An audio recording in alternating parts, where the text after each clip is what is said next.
Hello, everyone, and welcome to the 11th Saturn Studs podcast. I'm gonna go all Johnny Carson. We've got a great show for you tonight. No celebrity guests are here, so that's a thing that should be considered. We are celebrating another weekend with various things. I have my buffalo bites, aka chicken buttholes that they deep fried, but not before rectally infusing with hot sauce. So we're all good there. That was, if we still have viewers after that horrific account, I will be shocked. Or listeners, because there's really not much to look at. And if you're still here, I'm assuming that's because you thought that was interesting and wanted to buy some now. So I don't know that we can safely make that assumption. Maybe, I don't know. Speaking of wild assumptions, I assumed that I would have a segue, and he hadn't even pulled up the topic list. That's probably the biggest assumption of them all, is that I am prepared to do the show that we do weekly. Suicide Squad trailer. There, we got a third one. Third one. I did not see that. It's pretty much the same as the second one with a different song. Was this the one with the Ballroom Blitz? No. Yeah. Oh, okay. I thought that was the second one. No, second one was Bohemian Rhapsody. Okay. Ballroom Blitz. That's taking me back to my youth. Blue Oyster Cult. I remember when I had Is that Blue Oyster Cult? I think so. No, maybe not. I always remember them with Blue Oyster Cult, I guess. I don't know. That seems far too recent. All I remember is that I had Cult. whatever fucking ancient media player, and it had some fun visualizations I would play on it, and had the one that was like the sheep. There was a dancing sheep, and when different stuff happened in the music, like a beach ball would come by, or like she would dance to the music, and you could change what sheep you had. So maybe it had a tattoo, or it had a little bow in its hair. That was awesome. Okay, we'll use that word, I guess. I think it was like QuickTime or some shit. QuickTime. Real player? Yeah, that's what it was. It was Real Player. Oh, we are so old. Oh, wow. Yeah, it struck me. It struck me that we're old when I saw like the middle schoolers today, and they say class of 2022 on them. Jesus Christ. I'm like, okay, we're past near future numbers. The 90s are falling away from us quickly. Falling away. Just like us from this topic. Yeah. What were we even talking about? Suicide Squad, Blue Oyster Cult, Ballroom Blitz. Okay, so I guess I confused the second one with the third one, but whatever, it's that one. And there's Batman in it, and he's looking mad skinny. Yeah, I heard that Ben Affleck is going to direct and star in a solo Batman movie at some point in the future. I did not bother to look at a date. That'd be pretty nifty. Yeah, I think he should be directing all the DC movies, because we've seen how well Zack Snyder's done with that. Yeah. Jesus, I was looking at Zack Snyder's profile on Rotten Tomatoes, I guess you could call it, and his highest rated movie is fucking it's a 70% fresh. I don't remember what it was, but it was some really old movie he did a long time ago. Oh. And then his next highest is fucking 300 at 60% approval rating. And 300 is a terrible movie. Yeah, it was a very Frank Miller carried that from outside the movie. It was just it was a very cool visual style that we hadn't seen yet. Mm-hmm. And that's why some critics liked it. But it was a terrible movie. I still like the Samurai Jack episode where they did 300 as much. I will show you that video. It's amazing. Dude, Samurai Jack was great. Did it ever properly conclude? They had one final battle, I think, and the Guardian was like, "You'll have to keep training." So you'll eventually, but he showed him a vision of the future, and he's like, "You do eventually win. Don't worry, Jack. You get there. You just got a long ways to go." Other trailers that came out. Well, we were talking about Batman, so let's just talk about quickly. Okay, so yeah, BVSR. It's Batman v Superman is not doing so hot at the box office these days. Evidenced by it losing out to Melissa McCarthy's the boss. Yes, which could also be more accurately titled as Melissa McCarthy.mov. It hauled in a whopping 23 something million in its opening weekend. Batman v Superman netted a cool 21 million. The weekend opposite it. Yeah. So it's on pace to make like quite a bit less than Man of Steel. Which is strange. Yeah. So to kind of compensate for this, I guess Warner Brothers like, okay, we can release the R-rated cut that we were saving for the Blu-ray into theaters, and then people who already saw the movie will go see it again. So like I heard about this, and I texted Peter. I'm like, hey Peter, if they release the R-rated cut of the movie, should we go see it again and review it? And he's like, nah, I'm not really feeling it. And I said, okay, good, because I don't want to sit through a longer and possibly shittier version of the movie. I'd rather just see the scenes. Which was my polite way of saying, and I think Peter kind of picked up on this because we've known each other a while, I would rather drag my scrotum through 10 miles of broken glass and used hypodermic needles than sit through a longer version of Batman versus Superman. Yeah, I mean, yeah. Like, I don't know, I'd rather just see the scenes and be like, think about them in context, like, would they add anything? I don't want to... The thing is, I don't want them to add any scenes in. If anything, they should be taking some scenes out. Yeah. And I mean, how much context is it going to add? Will it add, like, revelation? Enough. If it's the R-rated cut, it's just going to be more like...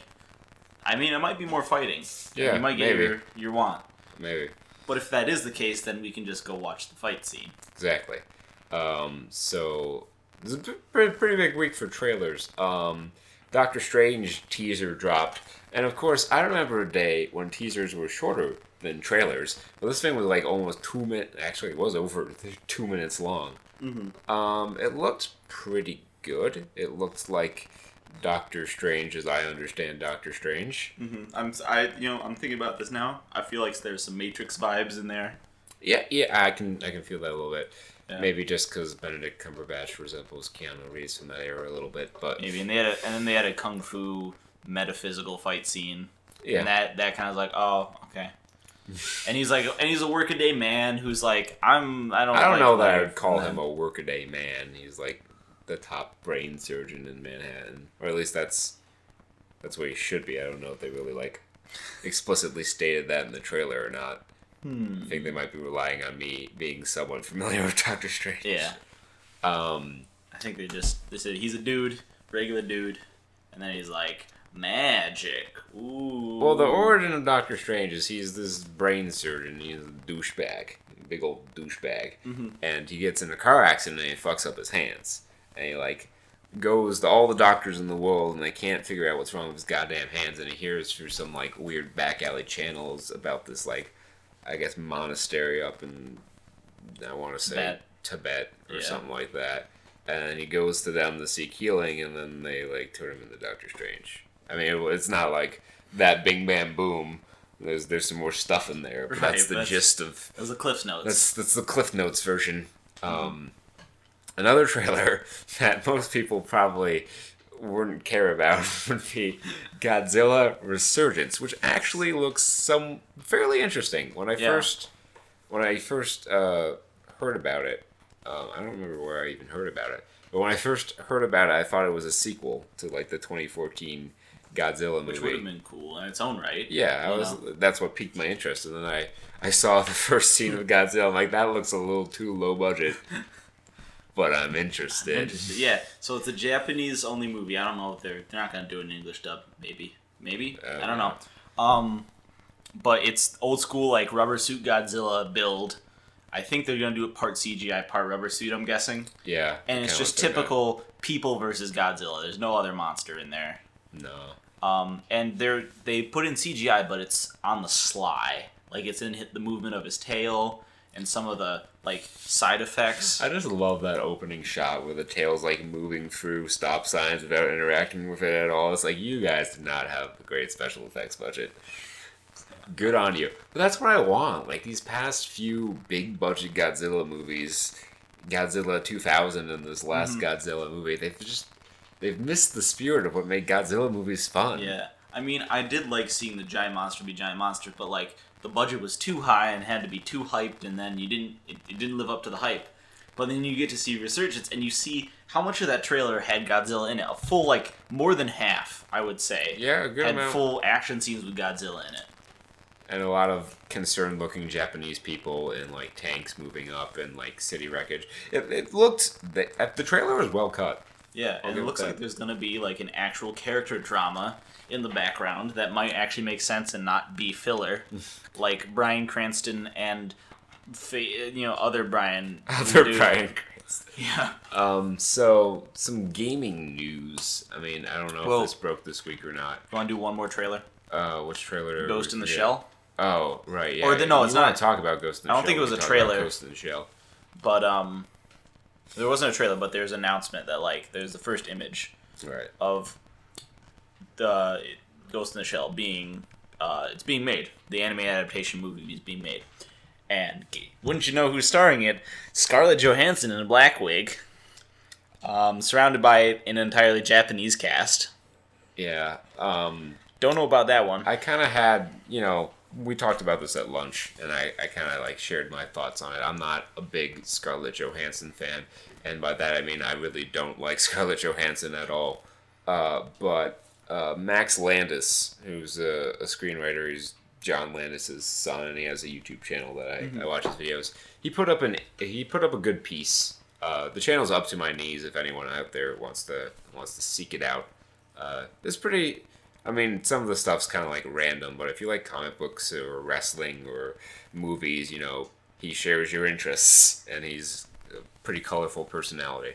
But like, he said that it's okay to be mad about it, but you can't be that mad because that's just how the movie industry works. Like, there's only a handful of stars that can get your movie made these days, and she's one of them. Yeah, okay. I see that. Yeah. The other thing is just, I'm okay with however it turns out because we got a perfect Ghost in the Shell adaptation, and that was the original movie Ghost in the Shell, the original anime one-off. Yeah, I was never a huge Ghost in the Shell kind of person. Like, the whole... You know how I am with, like, sci-fi and the machines taking over. Yeah. And, like, the whole concept of it kind of gave me the heebie-jeebies. Like, okay. The thing was, I'll put my pitch out here for anyone who feels the same way. It's not entirely about Rise of the Machines. That is the core concept at the end. So, it is a major point, but a lot of it concerns, like, humans who've made technology that really, like, breaks what's going on at the human level. So, like, too much digitization, too much tech stuff, and, city urbanization.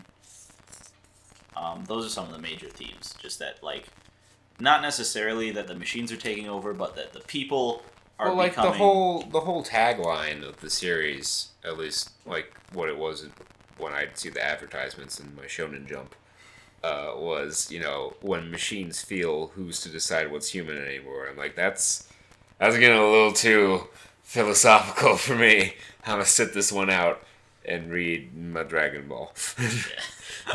Speaking of, the guy who's going to adapt it is the same guy who adapted Dragon Ball Evolution. That's a movie that we should probably review. I mean, I understand. We'll have to watch it to do that. Yeah, I understand that that's kind of a whole hitch in the whole thing. And I don't know if I, like, vowed it, but I kind of swore to myself I would do everything in my power to forget that movie existed. But then Peter reminded me, and he's never seen it, which was a good call. It's probably the best decision anyone's ever made with anyone's life, is to not see that movie. But, part of me is like, we're doing a podcast. You and I have been wanting to, like, go back and watch older and more obscure movies to review for a while. And, that might be a good one to start with. We did Dragon Ball Z movies last time, and, Yep. Well, we best and worst. Why not just do the worst of them all? We'll go straight to the Heffel. Bottom. Take the plunge into Heffel. That is, oh god, I can't believe that movie got made. Honestly, like, that's the most shocking thing about it. Like, totally, the name, they were completely relying on the name to sell the movie. It's mediocre, at best. Mediocre plot. I'd have to take quite a few drastic leaps in quality before I could consider it to be mediocre. It's a highly colored line reading session with some special effects put in. Yeah. Alright, so shifting over into gaming news. Blizzard filed like a cease and desist or otherwise shut down the Nostralia server of World of Warcraft, which was the vanilla server. Private server. Yeah, it was a private server that was like the vanilla base game before all the changes. Like, I never was a big World of Warcraft player. Mm-hmm. So, like, I don't know the big difference between the games and stuff. But I did play my fair share of, the MMORPGs back in the day. Big DC Universe Online kind of guy. Maple Story. Yeah, DC Universe Online was mine. And, like, even with that, like, they added some stuff in that I kind of felt like got the game away from what it used to be.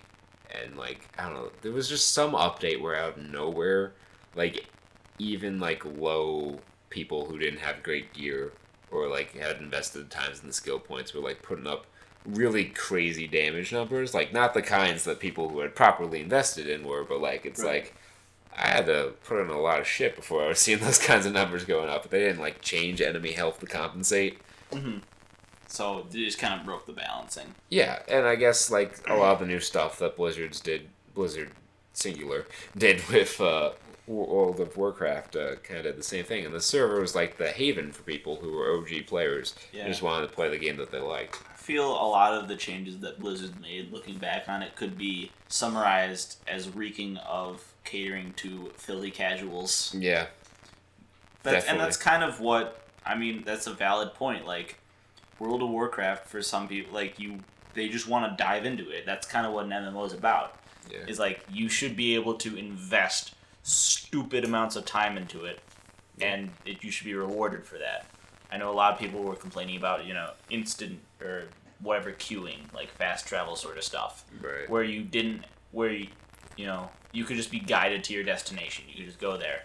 But in vanilla, like, you apparently had to search out. You would get, like, vague clues, and you had to, like, adventure and search out the dungeon. Like fucking Elder Scrolls 3 style, like, people would give you, like, actual directions to places.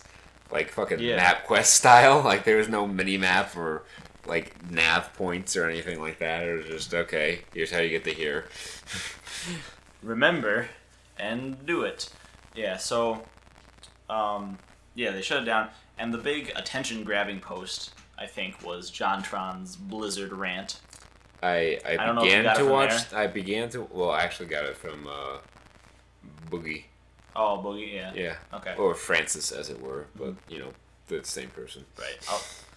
A lot of the gaming, the big gaming YouTube channels. Yeah, it was kind of hard to go anywhere without seeing it. And like I said, I've never been a World of Warcraft player, but as a person who's been, invested into MMOs and, seen them kind of like shift to we cater to a more casual audience, I kindred spirit.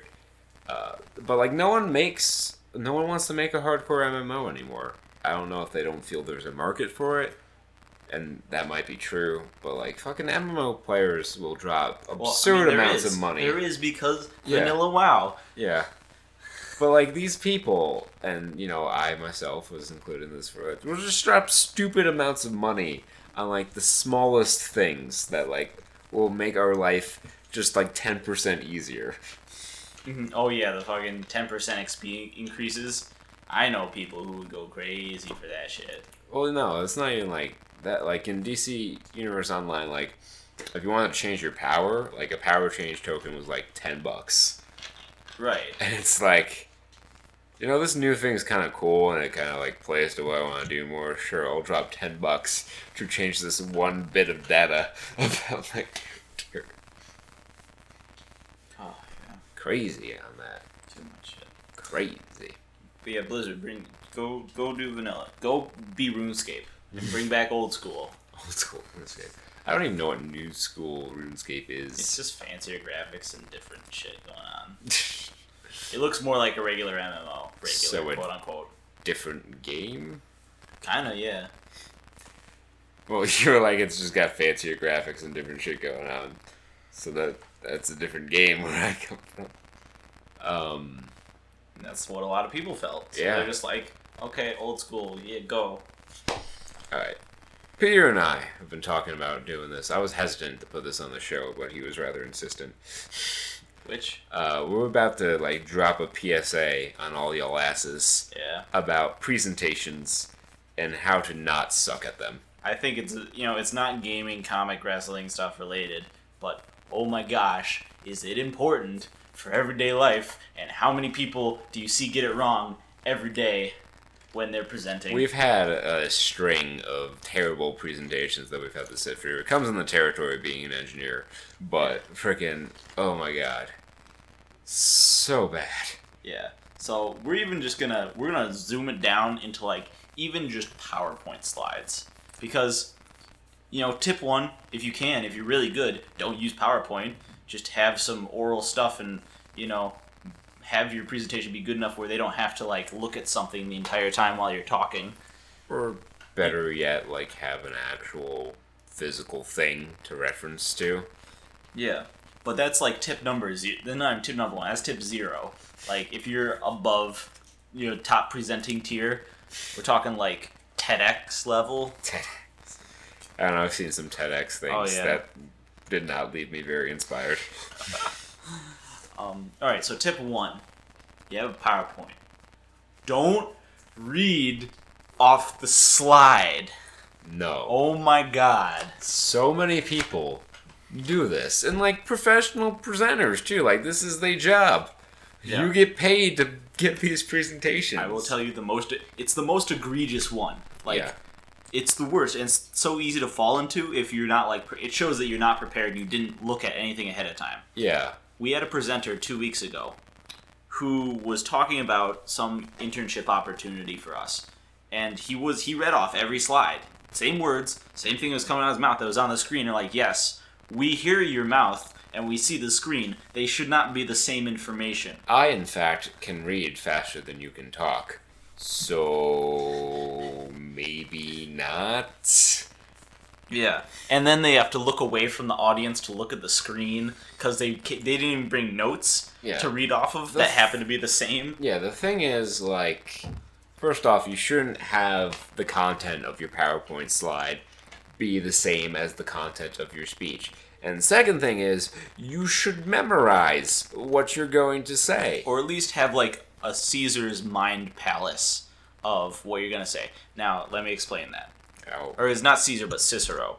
He would do a thing where he would just memorize, like, these 2-hour-long speeches. It was a mental task where he imagined a palace. And every palace room, he would walk through his palace in his mind. And every room would have something very memorable about it. And he would associate a part of his speech with those rooms. And he would just recreate the walk as he did the speech, and the memory cues would allow him to just, like, here's that point, here's that point, here's that point, and he could just recite these, like, 3-hour-long speeches from memory. Interesting. Yeah, it's like, you don't have to do that, but memorize your shit. And so I'll tell you the most egregious example I've ever seen of someone reading off the slide. So we're back at this presentation 2 weeks ago. Guy talking about an internship, reading off the slide like a doof. And it comes up and there's like these people testimonials. And he's currently in front of the podium where, there's some stuff going on, but it's a podium. And he turns around 180 degrees. We are now seeing his back and ass. Yes. There is no face in the equation right now. Like, totally dismissive of the audience. Then he leans on the podium. He leans like he doesn't even give a fuck. And he just leans on the podium and reads off the slide straight away. Like he's trying to narrate our minds. It was pretty... So we're staring at this brown suit ass. Yeah, and for an uncomfortable length of time. This is like 4 slides long. It was too damn much. I'm like, okay, I don't care what you're saying now because your terrible behavior during this presentation has distracted me fully from any content that you might want. Anything of value that you said has been just burned out of my mind with the image of your fucking ass out there for 5 minutes. That's the biggest one. There are some other ones, just like know how to flow with a presentation. We were at so at eBoard 101. You left before the second meeting. Yes, I did. For anyone who did not know, it's basically when you join a club on campus, you have to attend a beginner training session for how to be an e-board member, executive board member, how to run a club. So you have to do these training sessions. And the first one was also bad because she forced us to do a terrible icebreaker. It was a god-awful icebreaker, and it took forever. And then she was so concerned with how long it was taking, and we finished 7 minutes ahead of our scheduled end time. Yeah, so no time planning, just like, and it completely threw us off from anything like that was going on. It took too long. It did take too long. It took our attention away from the subject. And it was just a bad presentation. She was also reading off the slide, and her slide didn't have much to say. But that's not the point. The second information session I went to was great. It was the president of Senate, and right. the slides had minimal information. That's number 2. Wall of text. Don't make walls of text. Don't make the wall text. Let your mouth do the talking, not the shit behind you, unless it's facts and figures, in which case we can look at the pretty graphs while you explain them to us. Yes. But anyways, he had like one line, 1 or 2 lines per slide, a couple bullet points, and then he just talked to us. And I saw his notes page, and he had copious notes, which were really good and really well-defined stuff. Copious notes. Yeah, like, it would be, like, paragraphs per slide. And it was a great presentation, because he talked to us, and he engaged with the audience in a natural way. That's an important thing. That's number 3. Engage your audience. Don't be a robot.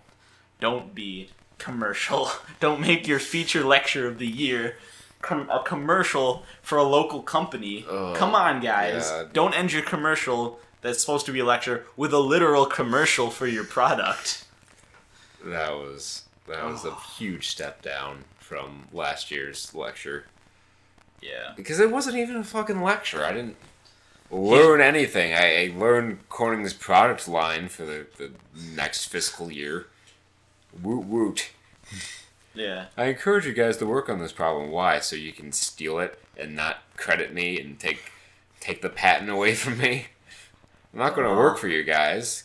I know, because I've tried twice. You said no. Me. In your robotic fashion. Yeah. That's a good one. Be in touch with what the heck you're doing. Tiny ass head. Yeah, I had to throw that one in there. It bothered me.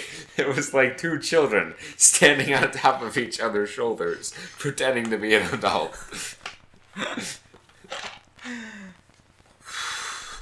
Jesus. Tell me I'm wrong. I can't. It was not fully grown into yet. Alright, but anyways, yeah, be in touch. Like this guy, he was like a director. He was like the vice president of the company. And he just wasn't. It was apparent that he was not working in the labs and had not been for a while. So he couldn't tell us any like learning stuff. Or would be unwilling to tell us. Yeah. That's probably more the latter. Probably more correct. Yeah. 4th tip. Don't hem and haw, or try not to as much as you can. That was that was a problem with some of the student presentations. They didn't like understand how to make a conversation flow. Yeah. We had apparently the people running the charity they wanted us to donate to didn't understand that either. Yeah, it was. Some of these stuff was pretty bad. Like, I would get so bored during some of these presentations. Topic and like what you're trying to tell, because we come to an engineering seminar lecture, and it would be just some dude from a corporation talking about like his tax structure or some shit. I'm like, I don't care. Yeah, the safety lecture's slightest. bad enough every year. Same goddamn shit. Mm-hmm. Safety's important, don't get me wrong, but like, yeah, I get it. Don't be a jackass. Mission accomplished. Keep your crapometer finely tuned, and you'll be fine. Another thing was like a lot of the student presentations. They just don't know what they're doing, and they just kind of falter. They haven't gotten their confidence yet, which I hope is something that they will do, and then they go out into the world and can present well. Some of that's another thing. I was taking my engineering 101 class, and we had to present on the engineering grand challenges. Oh, we had to do that too. Ours was probably far less involved than yours. I mean, it was just a presentation and questions, but I actually like gave a shit about it and was like kind of involved at least a little bit. I would ask a question. To be young. Huh? To be young. Yeah, like when people finished, I would ask them a question just so they had some shit to answer for, and like, try and not just be like, I looked this up on Wikipedia 5 minutes ago and typed up a shitty presentation. Oh my god, that one presentation, like they went before us for our spec presentations. Mm-hmm. Oh yeah. And she asked him like how the thing would work that he said happened. He was like, I don't know, I just looked it up. Yeah, that's another one. Just know your topic, so when someone asks you a question, you can at least try and answer it. Yeah. Sometimes points for honesty. Yeah, if you say honestly, that's a good question. I haven't figured out the answer to that yet. I don't know. That can usually get you. No one knows. That can get you some points. But yeah, we were presenting, and I gave half a shit, and I got the highest grade in the class, and they were like, Peter, that was a really good presentation. Like, that was really good. You did amazing. I'm like, is that because I tried a little bit? Just even that tiny little bit. Just like a little bit. Yeah. I don't know. That's the big 4, 5, or 6. How many ever we spouted off there for me. Which brings us to our concluding topic. Alright, so... Alright. This is something that I've had... This is his... So I ranted about presentation. You got this. Yeah, this is... Well, I mean, you have a lot to contribute to this, more so than I did to your presentation topic, but you lobbied enough to get it on the show.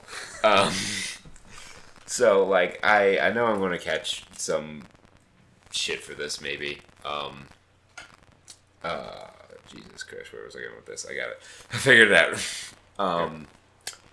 So, like, Peter and I, we talk a lot because we see each other a lot, and, we watch Game Grumps, and we watched, Ego Raptor stuff before he was all Game Grumps, and he has some opinions on game design and things of that nature, and he's very critical of the way games teach you to play now, and I feel like his criticisms are often invalid, and he doesn't even abide by his own desires for what game design wants. And I've touched on this before, but sometimes, man, it just gets me. Other people have touched on this before, so we're not treading over like new ground. Plenty of people call them out and be like, you don't care about even what you said. Yeah. But let's go for it. Let's go for it in detail and like really outline. Okay. So I'm gonna start with this is a big one. When he did his sequelitis for Mega Man X, he talked so much about how he loved the way that Mega Man X taught you how to play the game. Intuitive game design. Yeah. And to its credit, Mega Man X did a good job of that. However, in today's day and age, controllers have a bit more than 6 total buttons. And games are designed around more than 2 functions. Yep. Jumping and shooting. And in more than 2 dimensions. Yeah. That stuff works with Mega Man X. And he brought up the criticism of when Batman, I think?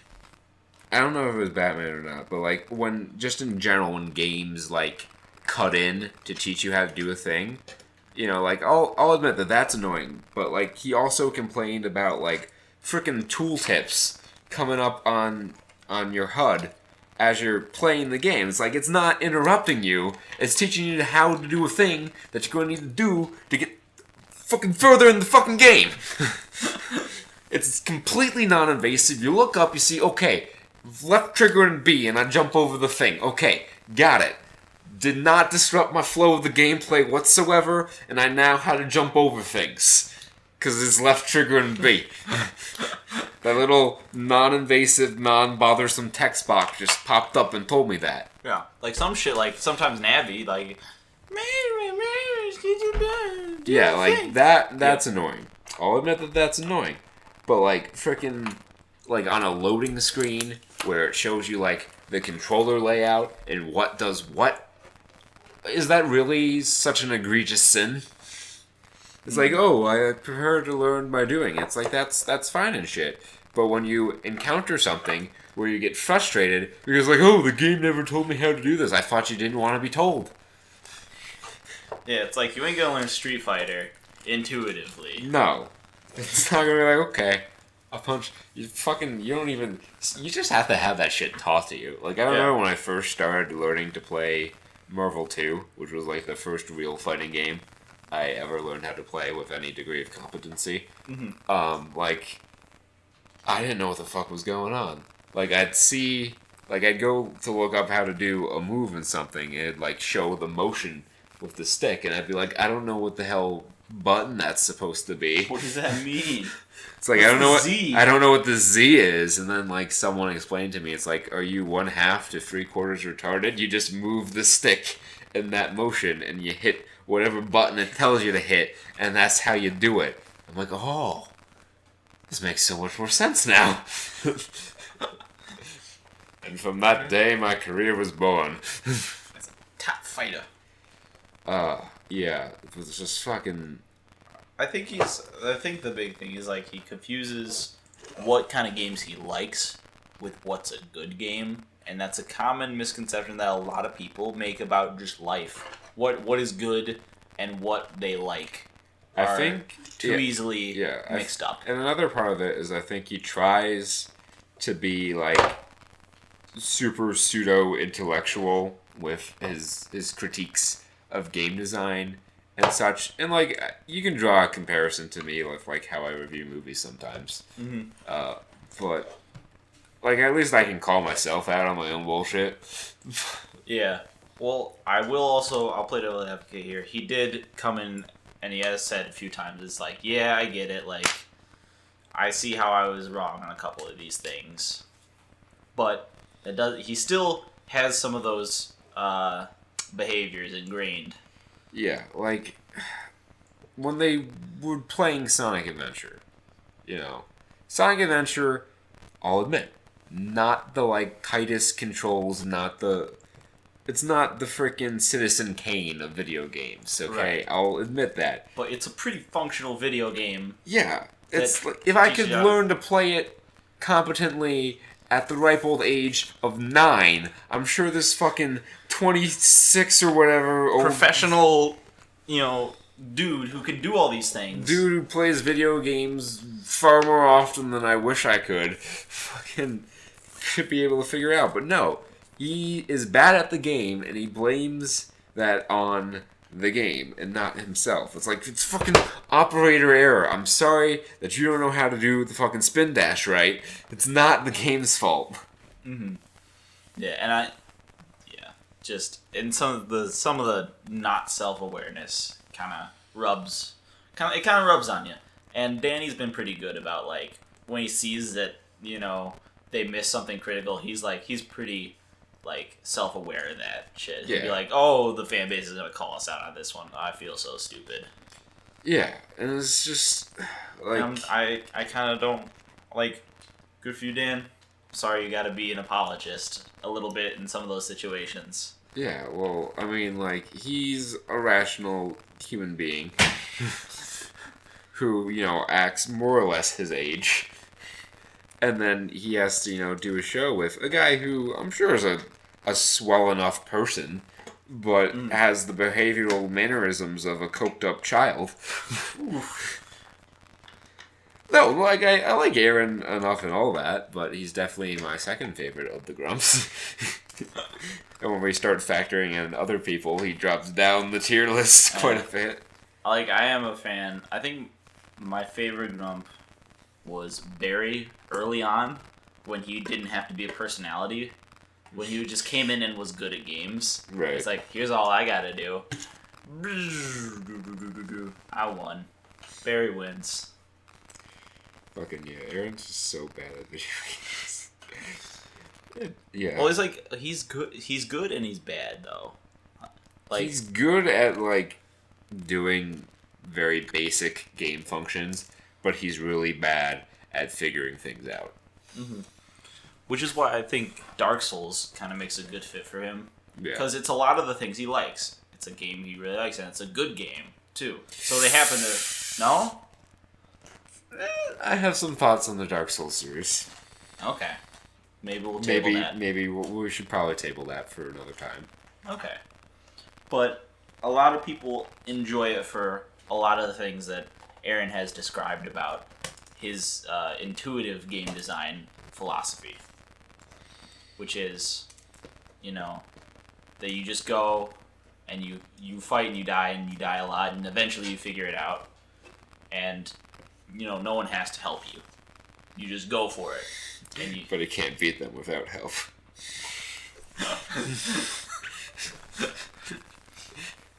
But at least he doesn't need to learn Low key dig. Fucking Shovel Knight level dig. I can be pretty savage sometimes. I'll admit. Yeah. But obviously we're not big enough to make any sort of wave where this is going to cause a beef. Yeah. But if there's a perceived beef, I want to quash it right now. Like, I ain't got no beef with this guy. I ain't gonna stop watching Game Grumps because of this. But, it's just... When people are so matter-of-fact about, like, their opinions, passing it off as, like, this is the one true way to design a game, well, that just kind of rubs me the wrong way. And it especially rubs me the wrong way when they're demonstrably wrong about several of the points they make in that argument. Like, I'll just say, even just as an engineer, when I can quantitatively find holes in your arguments, it's not even a bad thing. I'm just like, yeah, look, is wrong. You done fucked up, kid. We'll Hit the showers, reevaluate the life decisions that led you to this point, and try again. Get back, climb, I'm gonna push you off the mountain. You're gonna climb back up a better man, and I'm gonna smack your ass down again until you're ready to beat me, bitch. In the words of the eternal Unidan of Reddit, it's okay to just be wrong, Rest in peace, Unidan. You were so nice, and then he just rode out in this wave of stupid hate. Yeah. Because he fucked up. Real bad. One mistake, that's all it takes. And then the internet pounces on you like a pack of, slightly starved hyenas. Why hyenas? Maybe a little bit too know. full. They have some indigestion from all his Hot Pockets.